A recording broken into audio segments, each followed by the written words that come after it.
अस्सलाम वालेकुम।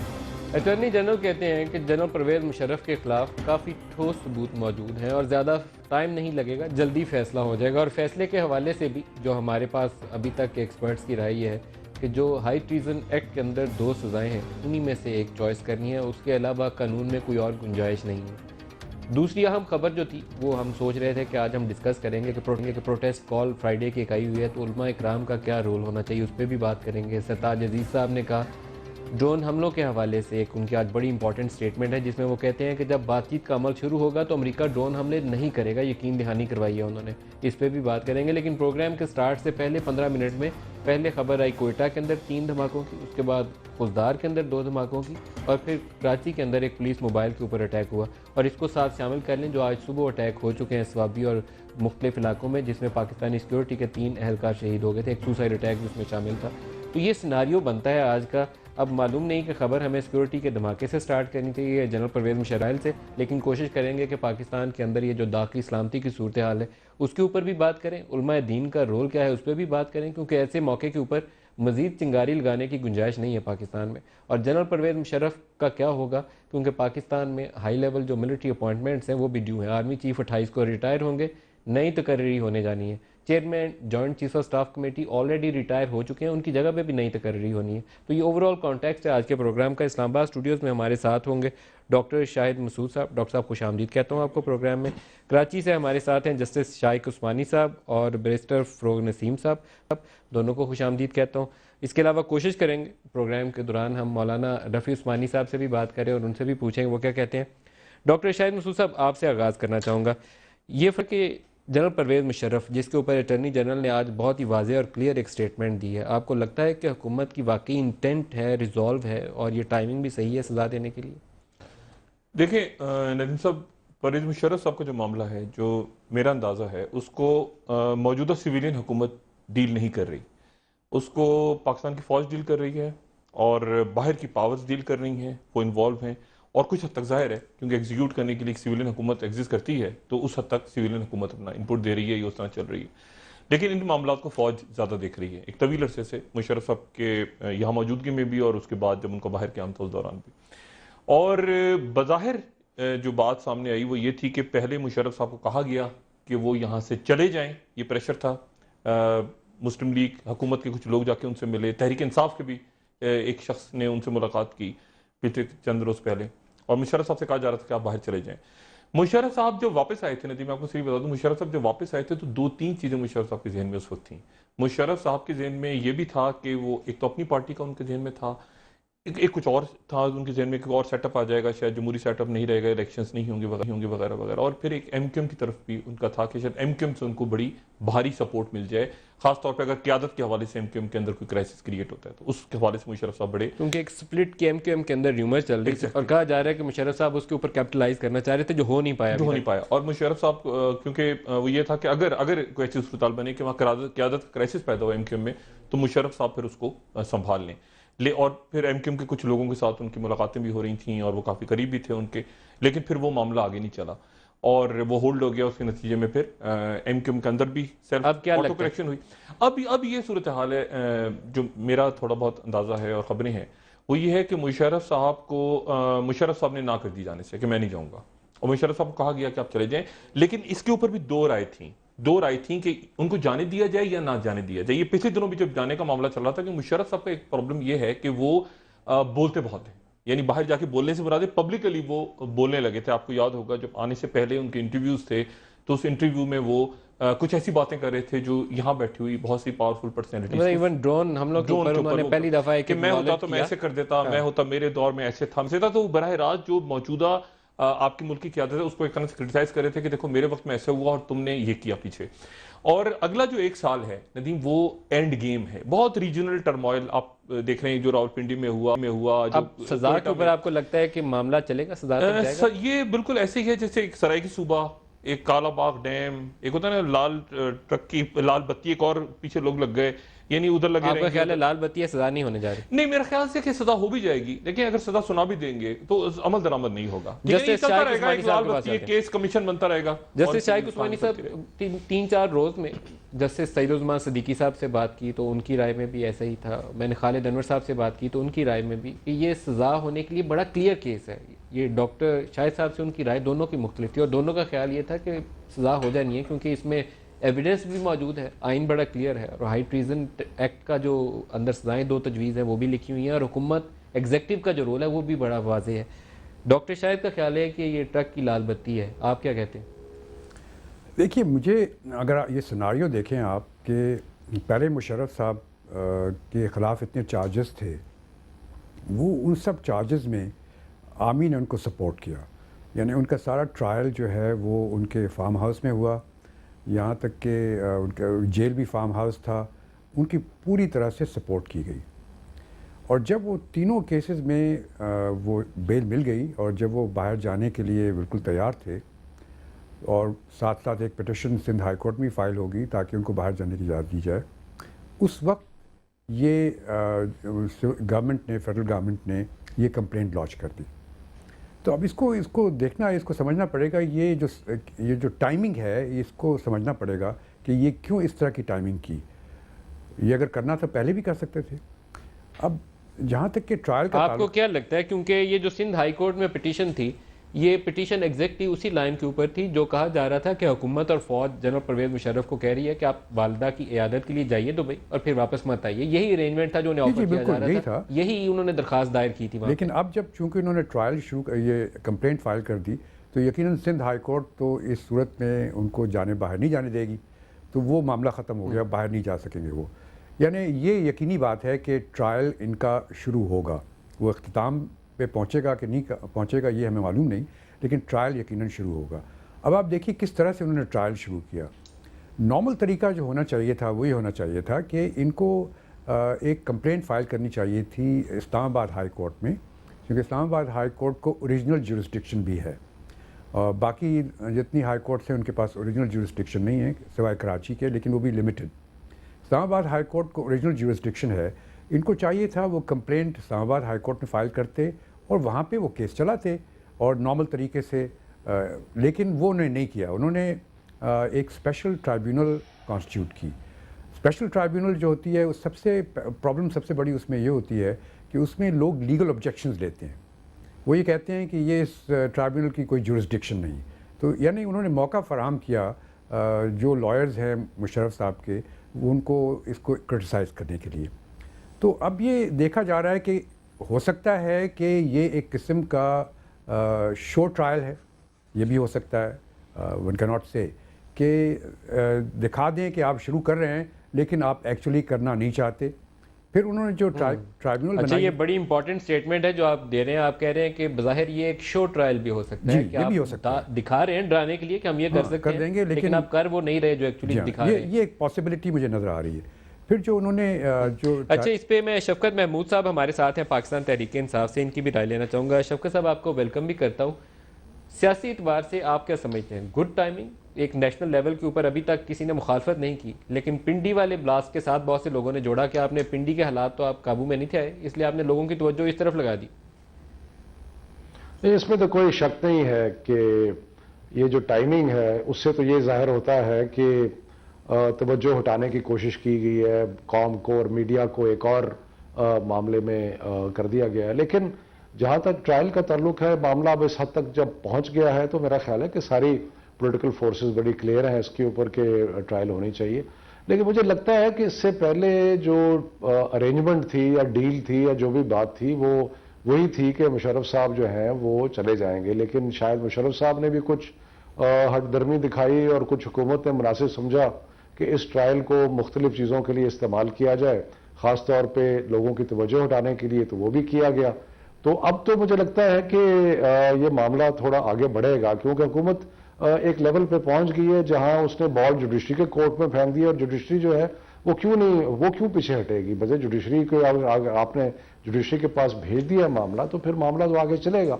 अच्छा शौकत साहब, लेकिन आपने ये देखा होगा दिखावे कि मुशर्रफ के ट्रायल के अंदर वो बेनज़ीर के मर्डर वाला मामला था, या भुगटी की असैसिनेशन थी, या जजेस की नज़रबंदी थी, या लाल मस्जिद था, बड़े सीरियस किस्म के चार्जेस थे, चारों में बेल हो गई थी और वो आपकी ECL से नाम हटाने की दरख्वास्त पेंडिंग थी, बिल्कुल ऑल सेट कि मुशर्रफ साहब जा रहे हैं और उस स्टेज के ऊपर ये चीज़ चेंज हुई है। तो ये कुछ ऐसी डेवलपमेंट भी हो सकती है बिहाइंड द सीन के कुछ इश्यूज़ के ऊपर आपकी डिसएग्रीमेंट थी, जिसकी तरफ डॉक्टर शायद इशारा कर रहे हैं कि कुछ ज़ुबान बंदी चाहिए थी शायद परहैप्स ऑन सर्टेन इश्यूज, जिसके ऊपर हो सकता है एश्योरेंस ना मिल रही हो सकता है, क्योंकि हमें तो इल्म नहीं है कि बिहाइंड द क्लोज डोर्स या बिहाइंड द सीन्स क्या बात होती रही है। मुझे जो इतला एक मिली ये थी कि मुशर्रफ साहब भी कोई इस बाहर जाने के लिए तैयार नहीं है। वो भी जरा ग्रैंड स्टैंडिंग करने का शौक है उनको, जरा कि मैं बहुत बहादुर हूँ। परमानेंट एग्जाइल में जाने को तैयार नहीं थे। वो कहते थे कि मुझे सियासत में रहने का हक होना चाहिए, परमानेंट एग्जाइल एक्सेप्टेबल नहीं थी,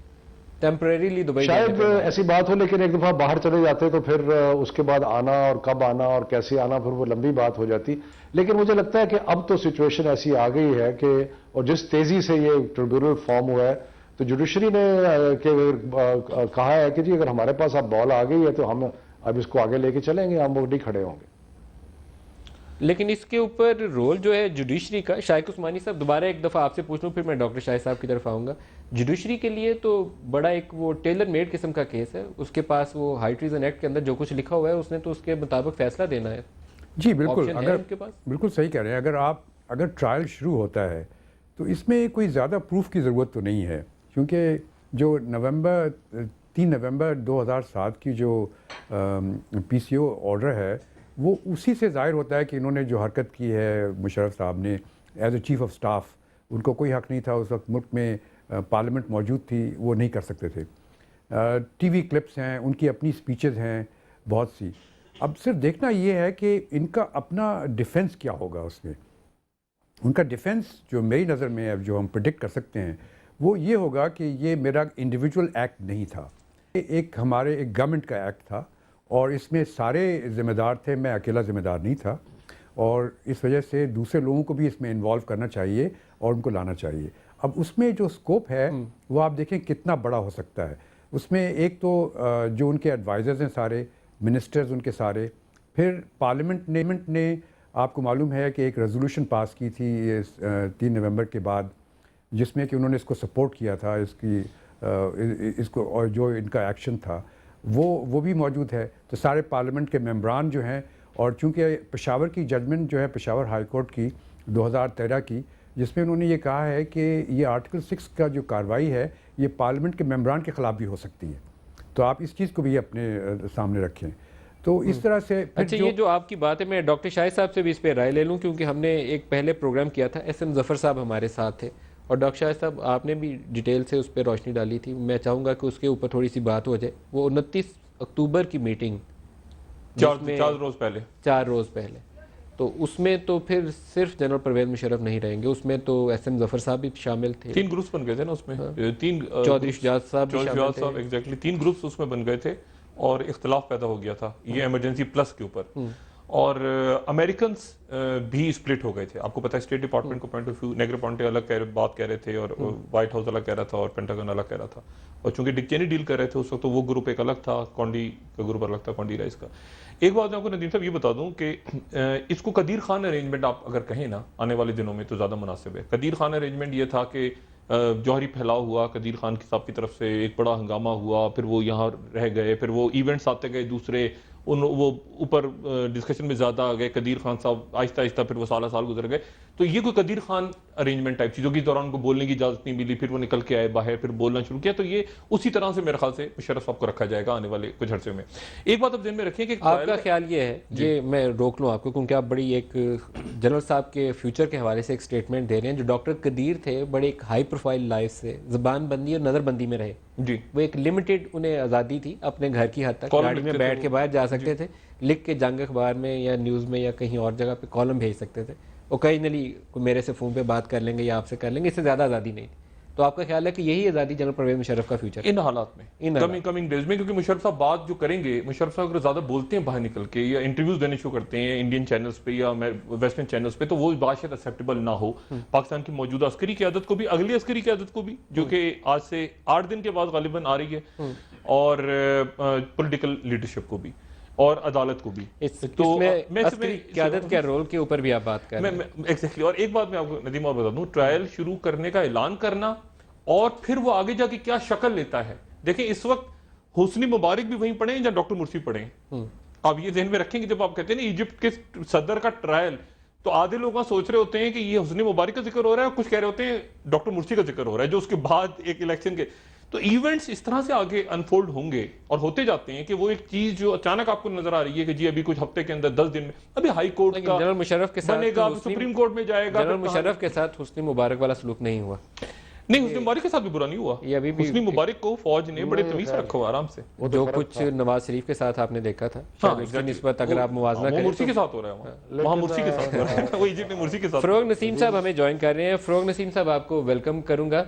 जी शफकत साहब कुछ ऐड कर रहे हैं आप, पहले आप कर लीजिए फिर मैं जाता हूँ। मैं सिर्फ ये कह रहा था कि मुशर्रफ साहब की जो तबीयत है उससे मुझे लगता है कि वो ट्रायल को यूज करना चाहते हैं, जिसमें वो सारे लोगों को इन्वॉल्व करके जरा मतलब है कि अपने आप को रखेंगे लाइमलाइट में और उसको यूज करेंगे अपने आप को प्रोपेगेट करने का। तो मेरा ख्याल है उनकी ख्वाहिश शायद आप ये नजर आती है कि ट्रायल हो जिसमें वो सबको मुनव्विस करें और एक कांस्टेंट मीडिया लाइमलाइट में रहे। अब ये बात शफकत साहब जो आप कह रहे हैं, शाइक उस्मानी साहब का भी यही ख्याल है, और वो कहते हैं क्योंकि पार्लियामेंट ने एक रेजोल्यूशन भी पास की थी और उससे 4 रोज़ पहले एक कैबिनेट मीटिंग का भी तज़किरा मौजूद है, एस.एम. ज़फ़र साहब उसके पूरे रावी हैं उस तफसीलात के, तो बहुत से लोग उसमें आ जाएंगे, मिलिट्री लीडरशिप भी आ जाएगी और पॉलिटिकल लीडरशिप भी आ जाएगी। फरोग नसीम साहब आपसे राय जानना चाहता हूँ, जनरल परवेज़ मुशर्रफ का ट्राइब्यूनल तश्कील दे दिया गया, आपको लगता है ये सज़ा तक मामला जाएगा या उससे पहले कुछ चीज़ें रुकावट बन जाएंगी? देखिए ये तो आप मुझे जो पॉलिटिकल और लीगल और जुडिशल इवेंट्स हैं उसको प्रिडिक्ट करने के लिए कह रहे हैं, तो इल्हामी के आप दोनों फील्ड के खिलाड़ी हैं सर, ये काम आप ही कर सकते हैं। देखिए मैं सिर्फ एक बात जानता हूँ कि अब ये बहुत हो गया, हमें उस तरफ जाना चाहिए जो चीज़ फेयर है और जो चीज़ सही है। परवेज़ मुशर्रफ साहब ने अगर तो कॉन्स्टिट्यूशन की वायलेशन की है, आर्टिकल 6 के मुर्तकिब हैं, और उनके साथ जो लोग भी हैं चाहे वो 1 हो 2 हो 1000 आपने हो, 10 अगर हो, से स्टार्ट किया ये नसीम साहब कि अगर वायलेशन की है तो आपको अभी शुबा है कि वायलेशन की है या नहीं की? मैं थोड़ी सी आप अगर मुझे कंप्लीट करने दें एक सेंटेंस को, I will directly come and answer your question. देखिए ये सिलसिला जो है 18वीं तरमीम जो है वो हमारी ग्रैंड नॉर्म है, वो मेरे हिसाब से डेमोक्रेसी, रियल डेमोक्रेसी की एक बुनियाद रखती है। 18वीं तरमीम में जो 12 अक्टूबर 99 है उसका डिफेंस और उसकी इम्यूनिटी और वो जजमेंट सारे जो थे जो प्रोटेक्ट करते थे 12 अक्टूबर 99 को, उन सबको ख़त्म कर दिया है। बल्कि बड़ा क्लियरली उसकी अगर आप लैंग्वेज देखें वो यही है कि उनका किसी किस्म का प्रोटेक्शन नहीं है। तो हम 3 नवंबर छोटा कदम था, जो 3 नवंबर था वो तो एक छोटा अमल था। 12 अक्टूबर तो पूरी एक 2/3 जो डेमोक्रेटिक गवर्नमेंट थी उसको ख़त्म करके एक बाकायदा मिलिट्री टेक ओवर था, मार्शल लॉ ही था, उसका आप कोई भी नाम दें। तो उसमें जितने लोग भी मुर्तकिब हैं, देखिए हमें या तो एग्ज़ाम्पल सेट करनी है या नहीं करनी, या हमें एक इंडिविजुअल के ख़िलाफ़ कौम ने या सब ने बदला लेना है, ये डिसाइड करना है। अगर हमने वाकई एग्ज़ाम्पल सेट करनी है तो किसी को स्पेयर ना करें, लेकिन अगर एक किसी आदमी को बदला लेना है वो फिर मुनासिब बात नहीं है। जब सभी इन्वॉल्व हैं तो एक आदमी को क्यों? फिर मिसाल के तौर पे फरोग साहब यहाँ मैं दोबारा आपसे दोहरा के पूछ लूँ, आप कह रहे हैं कि या सबको सज़ा दें या जनरल परवेज़ मुशर्रफ को भी ना सज़ा दें, ये आप कह रहे हैं? जी मैं बिल्कुल यही कह रहा हूँ कि सबको, किसी को स्पेयर नहीं करें। और ये ना सिर्फ, क्योंकि देखिए जो हाई ट्रीजन एक्ट है वो ये कहता है कि 23 मार्च 1956 से इसका इतलाक़ होगा। उस ज़माने के भी कुछ ब्यूरोक्रेट्स हैं जो कि अभी अलाइव हैं, सज़ा तो पॉस्थीमस भी हो सकती है, डेथ के बाद भी हो सकती है, तो किसी को नहीं छोड़ें ताकि पाकिस्तान में आइंदा कभी इस किस्म की बात ना हो कि कोई मिलिट्री टेक ओवर हो। लेकिन अब हमारी जो फिरोज मीडिया साहब, है, लेकिन जो ये लोग बात हैं, आप फरमा रहे हैं, अगर उसी पे अमल किया गया, अगर उसी को अमल किया गया और जितने बैटर्स थे मिलिट्री डिक्टेटर्स के, तो पाकिस्तान में बशमूल आपकी जमात के कोई सियासी जमात बाकी नहीं बचेगी। I don't care. देखिए, बात हम तो उसूल की कर रहे हैं, हम बात उसूल की कर रहे हैं, फेयरनेस की, फेयर प्ले की कर रहे हैं, कॉन्स्टिट्यूशनल लॉ की कर रहे हैं और पाकिस्तान के फ्यूचर की कर रहे हैं। लेकिन अगर सिर्फ एक आदमी को आप मुशर्रफ को सज़ा देंगे, उम्र कैद कर देंगे, 3 साल दे देंगे, ये कर देंगे, वो कर देंगे, उससे क्या होगा? उससे क्या मार्शल लॉ का रास्ता रुकेगा? मेरा तो नहीं ख्याल है। मेरा तो ख्याल ये है, with this is what my conviction is, सबको करें। शायक उस्मानी साहब, आपसे भी राय ले लें क्योंकि बड़ा कानूनी मामला है। फ़रोग साहब कहते हैं कि या तो वो 56 से शुरू कर लें या अकेले मुशर्रफ को निशाना मत बना। देखिए, ये कई लोग बातें करते हैं और फ़ारूक साहब भी कहते हैं, सही कहते हैं, लेकिन यहाँ पे सिचुएशन कुछ मुख्तलिफ है। क्योंकि पहले जितने टेक ओवर्स हुए हैं वो एक बाहर से एक जनरल आया और उसने आके टेक ओवर कर लिया, बर्खास्त कर दिया कॉन्स्टिट्यूशन को, और फिर उसके ख़िलाफ़ चैलेंजेस हुए और सुप्रीम कोर्ट ने वैलिडेट किया, डॉक्ट्रिन ऑफ नेसेसिटी या जिसके तहत वैलिडेट किया, फिर पार्लियामेंट्स ने उनको वैलिडेट किया प्रॉपर्टी। अब ये सही है कि 18th अमेंडमेंट के बाद उन्होंने वो सारी जो वैलिडेशन है पार्लियामेंट्स की, पुरानी वैलिडेशन रेट्रोस्पेक्टिवली उसको ख़त्म कर दिया। लेकिन फिर भी अगर आप वो आर्टिकल 270 ट्रिपल ए को पढ़ें तो उससे ये क्लियर बात नहीं होती कि वो जो इक़दामात हुए थे वो गलत थे, उसको ख़त्म कर दिया। तो लेकिन जो 3 नवंबर का जो एक्शन था, उस वक्त वो शख्स यानी मुशर्रफ उस वक्त प्रेसिडेंट भी था, चीफ ऑफ आर्मी स्टाफ भी था, उनकी अपनी हुकूमत थी, अपनी हुकूमत को उन्होंने बर्खास्त कर दिया। ये बाकी जितने टेक ओवर्स हुए उनसे मुख्तलिफ था और फिर इसको सुप्रीम कोर्ट ने रद्द कर दिया और बाद में पार्लियामेंट ने भी इसको वैलिडेट नहीं किया। तो यकीनन ये उन जितने इक़दामात हैं उनसे ज़्यादा ग्रीवियस था। ये अलग बात है कि जितने लोग इस एक्शन में इन्वॉल्व थे, अगर इनको पकड़ेंगे तो उन सबको पकड़ना चाहिए। सिर्फ मुशर्रफ साहब को पकड़ना सही नहीं होगा, जितने उनके सपोर्टर्स थे, जितने पार्लियामेंट के मेंबरान थे, जो लोग भी इन्वॉल्व थे, सबको करना चाहिए। वहाँ तक तो मैं एग्री करता हूँ। क्या डुएबल है जो आप बात कर रहे हैं शायद तो उस्मानी साहब? ये डुएबल नहीं होगा शायद प्रैक्टिकली। इतने लोग जिनका आप तज़किरा कर रहे हैं उसमें तो कोई सियासी जमात भी नहीं बचती, कोई सीनियर ब्यूरोक्रेट भी नहीं बचता, आपकी सीनियर मिलिट्री लीडरशिप भी सारी उसमें आ जाती है। जी जी बिल्कुल, देखें, वरना तो बेकार हो जाएगा ना कि अगर आपने एक शख्स के ख़िलाफ़, तो वो तो यही होगा कि एक किस्म का उसके ख़िलाफ़ बदला लेना है, तो आपने उसके ख़िलाफ़ कर दिया। 3 नवंबर के एक्शन में जितने लोग इन्वॉल्व थे, it was definitely a wrong action and malafide action. उनको सबके ख़िलाफ़ उनके एक्शन लेना पड़ेगा। एक ब्रेक ले लें, ब्रेक से वापस आते हैं तो और बात करते हैं। हमारे साथ रहिएगा।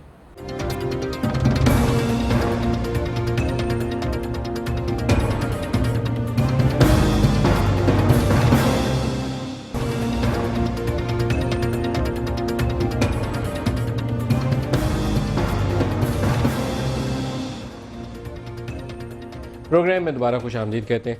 जनरल परवेज़ मुशर्रफ के ट्रायल पे तो डॉक्टर शाहिद हम बात कर ही रहे हैं, लेकिन थोड़ी सी बात ये पाकिस्तान के अंदर के हालात के ऊपर भी कर लें। आज सुबह से अभी तक के जो वाक़यात हैं मैंने आपके सामने रखे हैं। जुमे को दोबारा प्रोटेस्ट कॉल है। रावलपिंडी में जो कुछ हुआ, आप क्या समझते हैं कि ये करने वाले, मारने वाले कौन लोग थे और उसके ऊपर क्या किया जाना चाहिए? देखिए नदीम साहब, मैं उस वक्त मिडल ईस्ट में था, ट्रैवल कर रहा था, और वहाँ पर जब ये वाक़या हुआ तो यहाँ के मीडिया ने या यहाँ के सोशल मीडिया ने, या जो सीना गज़र चलता है लोगों से, एक आदमी से दूसरे आदमी तक बात चलती है, उससे कहीं ज़्यादा वहाँ पर जब मैं मूव कर रहा था तो वहाँ पर मैंने बात सुनी और अजीब अंदाज में वहाँ बातें आ रही थी। क्योंकि वहाँ इस वक्त जो कुछ हो रहा है सीरिया में या लेबनान में, कल आपको पता है वहाँ जो ब्लास्ट हुआ है ईरानियन एम्बेसी के पास, 25-27 उसमें लोग, और उसमें एक उनका बाकायदा सफारतकार भी थे, और उसमें हिजबुल्लाह फिर दोबारा उसने सीरिया के अंदर वो बाकायदा प्रॉपर, यानी लेबनान अब लगता है कि पार्ट बन गया उसका। अच्छा, वहाँ इस कदर ख़तरनाक डिवीजन्स हैं, जो पावर्स हैं रीजनल पावर्स की, उनकी, और अब बाहर की पावर्स। रावलपिंडी के मतलब क्या ख्याल था कि वो वहाँ नहीं, वहाँ तो बहुत ही यानी एक्सट्रीम्स हो जाती है ना। फिर वो जो वहाँ पर जंग चल रही है आपके फ़िरकों की मिडिल ईस्ट में, जो फिर मैं कभी कभी शुक्र करता हूँ खुदा का कि उस हद तक यहाँ हमारे यहाँ नहीं है, अल्लाह का लेकिन शुक्र जो है। कुछ रावलपिंडी में हुआ, आपको सिम्टम्स आपको उसी किस्म के मैं वही अर्ज कर रहा हूँ कि मैंने नदीम इस कदर खौफनाक अंदाज में वहाँ बात होती है कि वहाँ लंबी चौड़ी बात ही नहीं करते। इस किस्म के जो मामला चलते हैं और जो हो रहा है इस वक्त वहाँ पे सीरिया में खास तौर पे, और जो फोर्सेस उतरी हुई है ग्राउंड में, या जो हिजबुल्ला और ये लेबनान सारा, लेकिन ना लोगों की मतलब इसको मैं कोशिश भी करूं तो मैं करेक्ट नहीं कर सकता मैं और आप, क्योंकि सदियों का खेल है, चल रहा है मामला, चलता जा रहा है तो रावलपिंडी में भी आपको वैसे ही वाक़यात नजर आए? मुझे मेरी दुआ है कि इसकी रिटेलिएशन ना हो, यहाँ ख़त्म हो जाए मामला, मेरी अल्लाह ताला से दुआ है। लेकिन मैं कुछ कह नहीं सकता, क्योंकि जो मीडिया ने तो बड़ा रिस्पॉन्सिबल रोल प्ले किया, उस हद तक चीज़ें नहीं दिखाई, लेकिन जो अच्छी या बुरी, सही या गलत, सोशल मीडिया पे यहाँ की मैं बात नहीं कर रहा, मैं आपसे मिडिल ईस्ट की बात कर रहा हूँ, मैं आपसे बात कर रहा हूँ अरब कैप्शंस के साथ, जो वहाँ पर चीज़ें चल रही थी रावलपिंडी के हवाले से, वो मेरे लिए बहुत तशवीशनाक थी। ये बात मैं नदीम आपको बताते चलूँ कि पाकिस्तान का बहुत वहाँ पर भी असर है, पाकिस्तान असर, और वहाँ का भी पाकिस्तान का असर है। अच्छा, शफकत साहब से भी पूछे, शफकत साहब होती है आज नवाज शरीफ साहब ने एक मीटिंग चेयर की जिसमें इंस्पेक्टर जनरल ऑफ पुलिस ने एडमिट किया, ये ऑफिशियल स्टेटमेंट है जिसमें वो कन्फेस कर रहे हैं, एक्नॉलेज कर रहे हैं नाकामी मुकामी इंतज़ामिया और पुलिस की। ये मुकामी इंतज़ामिया मेरे ख्याल में ऑफिशियल स्टेटमेंट के अंदर कोशिश करके डाला गया होगा, क्योंकि क्रिटिसिज्म ये था कि पंजाब हुकूमत को मालूम था कि उस मदरसे की अहमियत और हसासियत उस दिन की नोयत के हवाले से क्या थी। तो अगर जुमा प्रेयर हो रही थी और उसी टाइम पे वो प्रोसेशन वहाँ से गुजरना था, तो आप लोगों का रोल क्या होना चाहिए था? ये भूल गई लॉ इन्फोर्समेंट भी, सूबाई हुकूमत भी और मुकामी ज़िले इंतज़ामिया भी। मैं सिर्फ एक बात कह दूं, उन्होंने इंक्वायरी में ये भी कहा है कि इंतजामिया के एहलकार भी मुलविस थे। अरे भाई, वो बरह रास्त इल्ज़ाम लग रहा है ना, वो कहते हैं इंतजामिया मसल की तफरीक के ऊपर जो लोकल पुलिस के कुछ लोगों का रोल हो सकता है उसमें। ये बहुत कितनी खौफनाक बात है। सीरियस किस्म का चार्ज है जो बाकायदा खुद एक अब यानी जो लोग खड़े थे वहाँ, यानी जो हिफाजत के लिए लोग खड़े हुए थे पुलिस वाले, यानी वो खुद मुहाफिज अगर कातिल बन जाए तो फिर क्या बचेगा? यहाँ चार्ज है, अभी साबित नहीं है। तो शफकत साहब, यहाँ पे आप क्या कहेंगे? हमारा जो निज़ाम हुकूमत है वो कुछ अंदर से लगता है खोखला हो गया। जी बिल्कुल, आप सही कह रहे हैं। मुझे तो खुद इसका बहुत ज़्यादा तजर्बा है।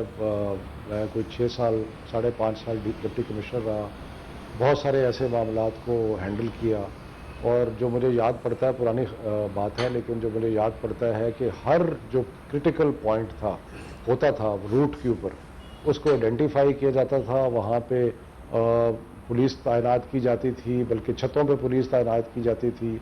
हर जगह पे इस तरीके से बंदोबस्त किया जाता था कि ये इस किस्म के वाक़यात ना हों। तो इसमें ये तो बात क्लियर है कि कुछ ना कुछ इंतज़ामी नाअहली तो नज़र आती है। लेकिन उसके अलावा मैं ये ज़रूर कहूँगा कि मुसलमानों को लड़ाने की जो साजिश है वो उसके भी कुछ शाखसाने यहाँ पे नज़र आते हैं, और बाकी जो फ़िरका वारियत के जो वाक़यात होते हैं उनमें भी नज़र आते हैं। और इंतहाई अफसोस की बात है कि हम जो बड़ा तनाज़र है जो वो देखते नहीं हैं। जो लोग इस किस्म की हरकतें कर रहे हैं वो उसको अंदाज़ा नहीं होता कि ये हम अपने आप को सारे अपने आप को, अपने मुल्क को, अपनी मज़हब को, सब चीज़ों को इस तरह नुकसान पहुँचा रहे हैं कि हम एक दूसरे के साथ अगर कत्ल में फंस जाएंगे तो फिर दुश्मन को हमारे साथ कुछ करने की ज़रूरत नहीं होगी, हम खुद ही एक दूसरे के साथ काफ़ी हैं। तो ये शफकत साहब, ये जो हमारे सेक्टेरियन आउटफिट्स हैं ना, ये ओवर द इयर्स हमने मेरे ख्याल में इनको ज़रूरत से ज़्यादा छूट दे दी है। वरना जो लॉ ऑफ द लैंड अगर आपका एप्लीकेबल होता और जिसने आर्म्स उठाए थे उसको अगर सज़ा देता उसके मुताबिक, जिसने गोली चला के किसी को ज़ख्मी किया या मार दिया उसको, उसके मुताबिक उसको पनिशमेंट मिलती या उसका खौफ होता, तो ये दिन ना देखना पड़ता। अभी सिचुएशन ये है कि जिस शहर के अंदर, ये मैं आपको हाईएस्ट मोस्ट लेवल से बता रहा हूँ, कि जिस शहर के अंदर अहले सुन्नत वल जमात का जलसा जुलूस निकलना होता है तो उनके लड़कों को इजाज़त होती है कि अपना बंदोबस्त कर लें। अहले तशी का निकलना होता है तो वो अपना बाकायदा बंदोबस्त करके बाहर निकलते हैं। आपकी पुलिस के पास पुराने फरसूदा हथियार होंगे, उनके पास ज़्यादा लेटेस्ट वेपन्स हैं। तो ये किस किस्म की आपकी हुकूमत है जो स्टेट अपने लोगों को तहफ़्फ़ुज़ नहीं दे सकती? इस कदर खौफ है और सबसे बात यह है कि मैं एक अर्ज करूं।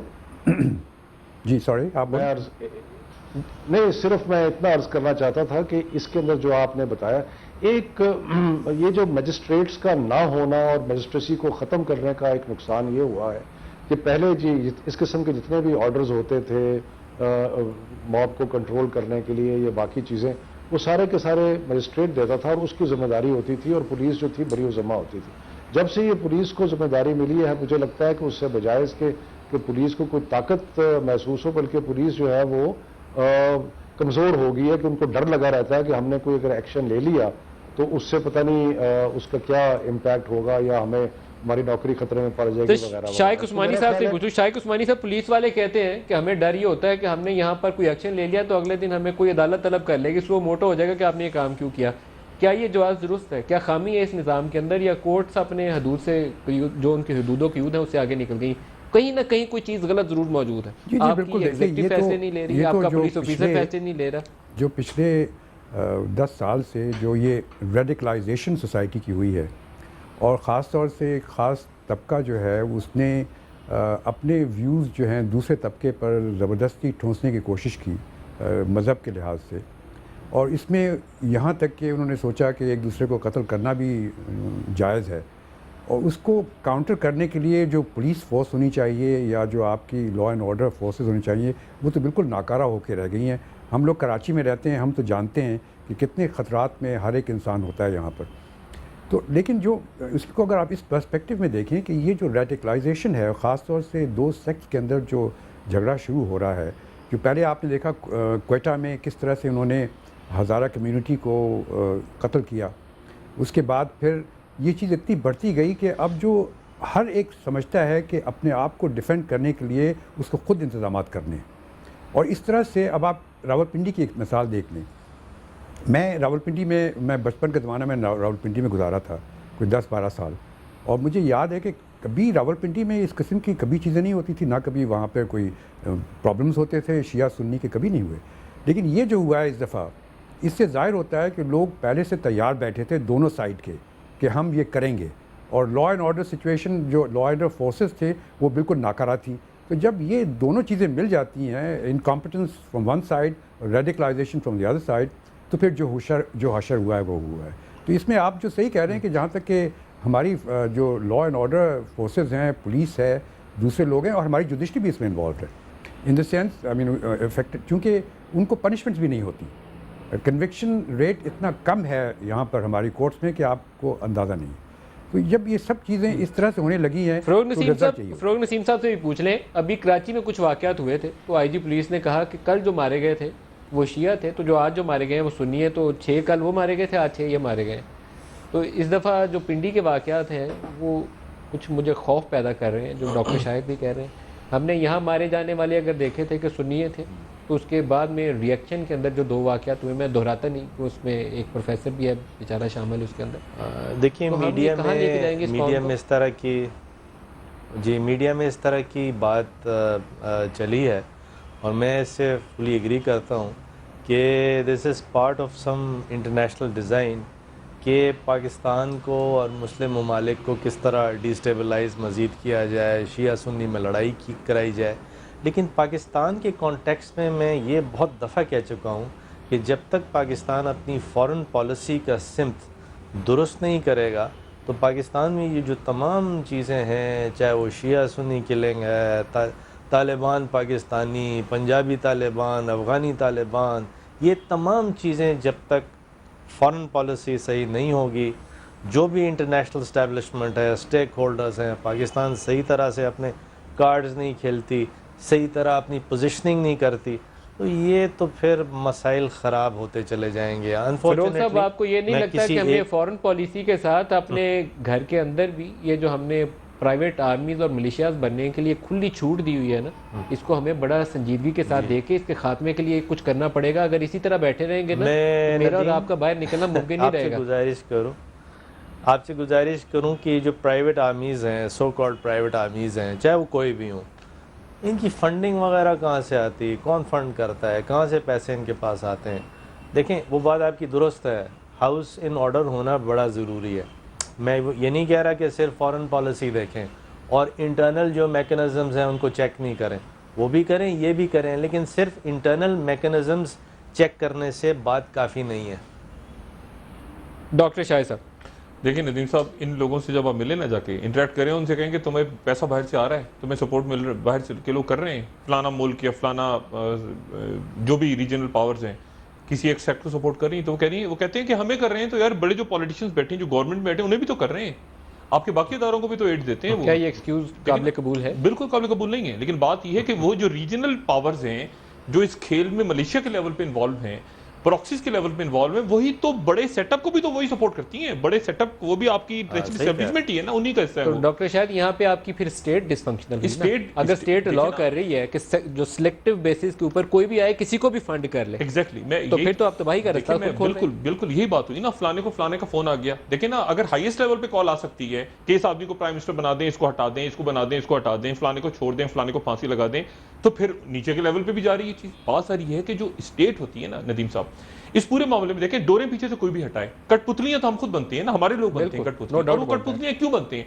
कठपुतलियां इसलिए बनते हैं कि क्या आपका लाउड स्पीकर यहाँ पे जिसका जो दिल करे किसी को काफिर करार दे दे, किसी को कादियानी करार दे दे, किसी को मुल्क दुश्मन करार दे दे, CIA रॉ फलाना, यानी हर चीज की छूट है। ये होती है स्टेट की रेट। स्टेट की रेट ये नहीं होती कि जाके फौज बैठ जाए या पुलिस बैठ जाए। स्टेट की रेट ये होती है कि आपका मदरसा, आपके स्कूल, आपके बच्चे, आपकी दुकानें, आपके तलबा, आपके लोग, बाजार, यानी जब आपको लगा कि जब ये आग लगी हुई थी तो स्टेट पावर जो थी वो अपना आप एक्सरसाइज कर रही थी, या आपको ये लगा कि स्टेट उस दिन नॉन एग्जिस्टेंट? देखें ना, स्टेट की रेट मैंने देखें पूरे मुल्क में तो पहले जो हाल है, बलूचिस्तान का जो हाल है, कराची का जो हाल है, फाटा का जो हाल है, पेशावर का जो हाल है, रावलपिंडी में ऐसा होना, रावलपिंडी में, ठीक है ना, ये एक बहुत अजीब और गरीब मेरे लिए बात थी कि रावलपिंडी में भी ऐसा हो सकता है कि कर्फ्यू लग गया, राजा बाजार नहीं, वो इलाका वहां पर सारे ही लोग एक दूसरे के साथ पले बड़े, मोहल्ला सारे नामों से जानते हैं। ऐसा तो नहीं कि बाहर से अचानक मैं कहूँ कि जी वो फसाद यहाँ पे भी हो रहा है, वो लोकल वाली लड़े कुरम एजेंसी में साल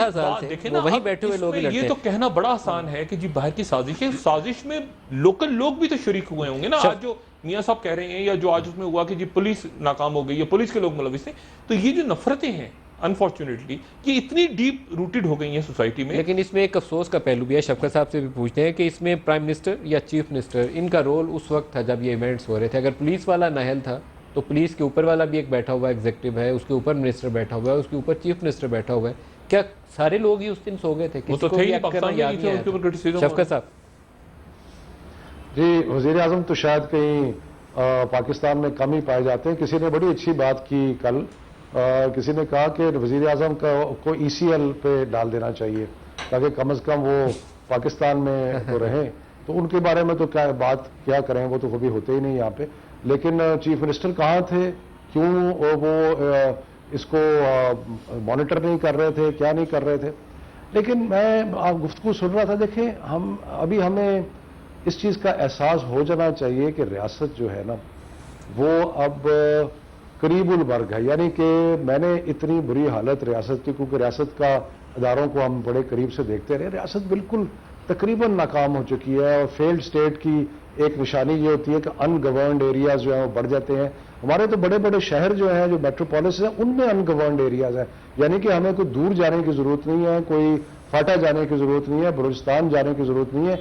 हमारे बड़े बड़े शहरों में ऐसी जगह है जहाँ हमारा रियासत का को अमल दखल जो है वो ख़त्म हो गया। और एक ही एजेंडा, मैं समझता हूँ कि सारी सियासी जमातों का, सारी कौम का, अगर हमने अपने आप को बचाना है और वाकई एक टोटली फेल्ड स्टेट नहीं होना, तो खुदारा हम सारी तवज्जो ये निज़ाम रियासत को दोबारा खड़ा करना, रूल ऑफ लॉ को लाना, ये सारी चीज़ों की तरफ अगर हम तवज्जो नहीं देंगे तो उसका रिजल्ट क्या होगा कि अगर मुझे जान का खतरा है तो मैं अपनी प्राइवेट गार्ड्स लूँगा, हर कोई अपनी करेगा, तालीम भी हमने अपनी कर ली, डॉक्टर भी अपने, यानी कि आप स्टेट जो है वो तो बिल्कुल एक नापैद होती जा रही है। तो इसलिए मेरा ख्याल है कि ये तो अब हमें रोना जो है ना, उसके रोने से आगे बढ़ के अब हम ये सोच रहे हैं कि हम फातिहा पढ़ने वाले हैं अगर हमने अगले चंद सालों में कुछ ना किया रियासत को बहाल करने का। और एक और चीज़, क्यों अभी मैं अमेरिका गया, वहाँ पे सारे लोगों से मिला, सेनेटर से, इधर उधर।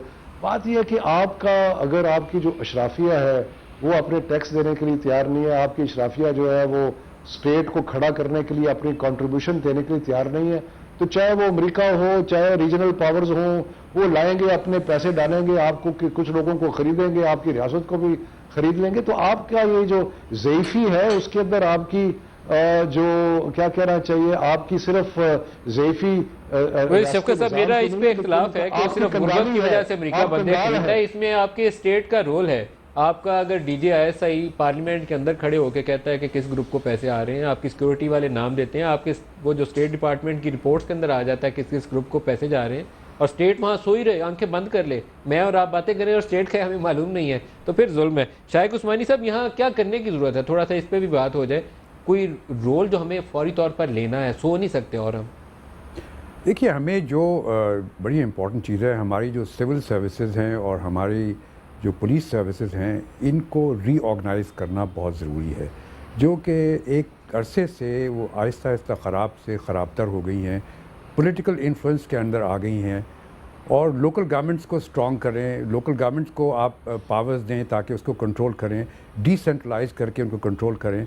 यहाँ पे होता ये है कि हर एक सियासतदान जो है वो अपनी हर एक चीज़ अपने कंट्रोल में रखता है जहाँ का वो इंचार्ज है, और वो अपने मकसद से लोगों को अपॉइंट करता है, अपने लोग ट्रांसफ़र करता है। तो इस तरह से कोई इम्पार्शल एडमिनिस्ट्रेशन सारे मुल्क में कहीं मौजूद नहीं है। जब तक कि इम्पार्शल एडमिनिस्ट्रेशन नहीं आएगा तब तक हालात चेंज नहीं होंगे, और जिस रास्ते पे हम जा रहे हैं, हम सिविल वॉर की तरफ जा रहे हैं। फ़ारूक साहब, आप क्या कहते हैं, हमें अपने अदारों को मजबूत करने के लिए, अपने निज़ाम को बेहतर और मुस्तहकम करने के लिए क्या करना चाहिए? देखिए, हमारे इदारे क्या हैं, ये थोड़ा सा समझने की ज़रूरत है। मेनली ब्यूरोक्रेसी है, या पार्लियामेंट है, लेजिस्लेचर है, या जुडिशरी है। जहाँ तक कि ब्यूरोक्रेसी की बात है, तो ब्यूरोक्रेसी में तो आर्मी पे मैं आता हूँ, ब्यूरोक्रेसी में तो करप्शन बेपनाह है। जहाँ तक कि लोअर जुडिशरी का ताल्लुक़ है, वहाँ भी करप्शन है। सुपीरियर जुडिशरी में अल्लाह का शुक्र है करप्शन नहीं है, लेकिन लोअर जुडिशरी में जो डे टू डे इंसाफ होना है, लेकिन लोअर जुडिशरी का करप्शन ब्यूरोक्रेसी से कहीं बेहतर है। अच्छा, अब सिचुएशन सारी ये है कि पाकिस्तान में इस वक्त जो सबसे बड़ी प्रॉब्लम है वो है लॉ एंड ऑर्डर की। लॉ एंड ऑर्डर की, ये शाइख साहब सही कह रहे हैं, लोकल गवर्नमेंट को आप एम्पावर करके लॉ एंड ऑर्डर एक तो उसके हवाले होना चाहिए। पुलिस की जितनी पुलिसिंग है, मेट्रोपॉलिटन पुलिस है, जैसे कराची में, लाहौर में, पेशावर में, क्वेटा में, ऐसे सिटीज़ में मेट्रोपॉलिटन पुलिस जो है वो लोकल गवर्नमेंट के पास आनी चाहिए। लेकिन सबसे इम्पॉर्टेंट बात यह है कि अफ़गानिस्तान की वॉर के बाद जो उसका फॉल आउट है, एक काउंटर टेररिज्म कमांड अथॉरिटी हमारे पास होनी चाहिए थी। वो इतने 20 साल हो गए नहीं बने, तो उसको अब बना लिया जाए। जब तक वो बनी हुई है, पेपर्स के अंदर नेक्टा मौजूद है, लेकिन वो फंक्शनल नहीं है। वो देखें कोई उसमें फंक्शन नहीं है, कोई कुछ नहीं है। उसका बाकायदा एक लॉ होना चाहिए, डायरेक्टर जनरल होना चाहिए, उसकी फोर्सेस होनी चाहिए, इंटेलिजेंस होनी चाहिए। अच्छा, ये तमाम काम जो था, एक वक्त हमारी जो सिक्योरिटी एजेंसीज़ हैं, अफवाज हैं, वो कर रही थी। लेकिन पिछले दिनों में क्योंकि एम्फेसिस हमारी अब डेमोक्रेसी की तरफ है, तो हमें फिर अपने जो डेमोक्रेटिक या अपने सिविलियन इंस्टीट्यूशंस हैं उनको एम्पावर करने की ज़रूरत है। वो सिविलियन इंस्टीट्यूशंस जो हैं, बिल्कुल पिछली जो हुकूमत आई, मिनट है क्लोजिंग रिमार्क्स में डॉक्टर शाहिद साहब से भी ले लूँ। मेरे ख्याल में ये बड़ा इंपॉर्टेंट स्टेटमेंट है जो क्लोजिंग अभी फ़ारूक साहब ने दी है, आप इस राय देंगे?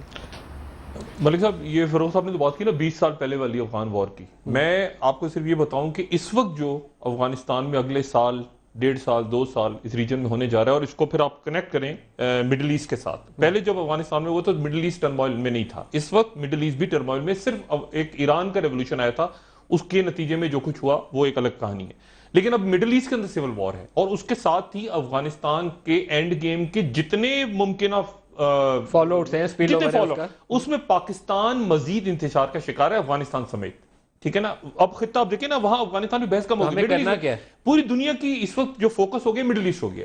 और इस सिनेरियो में आपकी स्टेट की रेट खत्म हो रही है, आपके लोगों को समझ नहीं आ रहा हम क्या करें, आपके लोग इंतशार का शिकार हैं, सर काट रहे हैं एक दूसरे का, बाहर से फंडिंग हो रही है, किसी को पता नहीं, अदारों को कुछ नहीं पता क्या करना है, पता है तो एक्ट नहीं कर रहे। और ये देखिए एक टाइम होता है हर चीज का, एक जिसको शाइख उस्मानी साहब ने कहा ना कि करीबुल मल्क है, ये शफकत साहब ने, फ़ारूक साहब ने भी बात की, मैं सबसे एग्री करूंगा। मुझे ऐसा लगता है कि जैसे वो एक ज़ॉम्बीज़ का माशरा नहीं होता, यानी मरे हुए लोग चलते हुए आ रहे हैं आपके सामने और वो हैं भी जिंदा और नहीं भी, इस तरह की सोसाइटी बन गई। ज़ॉम्बीज़ घूम रहे हैं 20 करोड़, और आपको पता ही नहीं है कि क्या टाइम है आंखें बंद करने का? मेरा ख्याल से आंखें बंद करने, आंखें नहीं खोली गई तो फिर मुस्तकिल बंद हो जाएंगी, आपकी परमानेंटली बंद कर। डॉक्टर शाहिद मसूद साहब, जस्टिस शाइख उस्मानी साहब, फ़ारूक नसीम साहब और शफकत महमूद साहब, सबका बहुत शुक्रिया, आप हमारे साथ रहे। आज के प्रोग्राम से इतना ही, इजाज़त दीजिए, खुदा हाफ़िज़।